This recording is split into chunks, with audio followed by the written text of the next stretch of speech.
বেদশাস্ত্রতে বলছেন, বেদশাস্ত্র কহে সম্বন্ধ, অভিধেয়, প্রয়োজন, এই তিনটি কথা।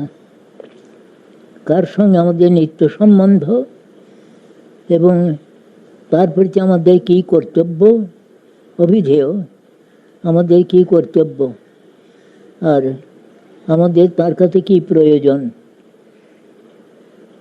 তো কৃষ্ণই হলেন, কৃষ্ণের সহিত সমস্ত জীবের নিত্য সম্বন্ধ, কেননা কৃষ্ণ হইতেই আমাদের উদ্ভব, প্রত্যেক জীবের উদ্ভব কৃষ্ণ হইতে। গীতাতেও বলছেন, অহং সর্বস্ব প্রভব মত্ত সর্বাং প্রবর্ততে ইতিমাত্রা ভজন্তে মাং বুধা ভাব সমন্বিতা। ভগবান থেকে সবর জঙ্গমাত্মক সমস্ত ভূত ভগবান হইতে উদ্ভূত। অহং সর্বস্ব মত্ত সর্বাং প্রবর্ততে, ধর্ম কর্ম যা কিছু সমস্ত ভগবানই প্রবর্তন করেছেন।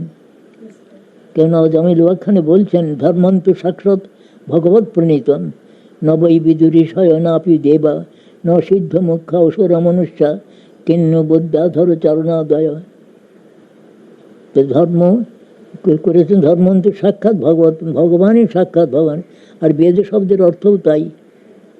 বেদয়তে প্রকাশয়তে ধর্মং ব্রহ্মচ। উপাস্য বস্তু এবং উপাস্য বস্তুর উপাসনা কী করে করতে হবে, এ সমস্তই ভগবানই কৃপা করে আমাদের উপদেশ করেছেন। তো সেই উপদেশ মতন আমাদেরকে আরম্ভ করতে হবে, ভজন আরম্ভ করতে হবে।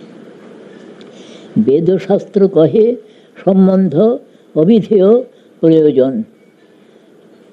বেদ মানে হল বেদয়তি প্রকাশয়তি ধর্মং ব্রহ্মচ। বেদ ভগবান আমাদের যে যার সঙ্গে নিত্য সম্বন্ধ তার কথা বলেন।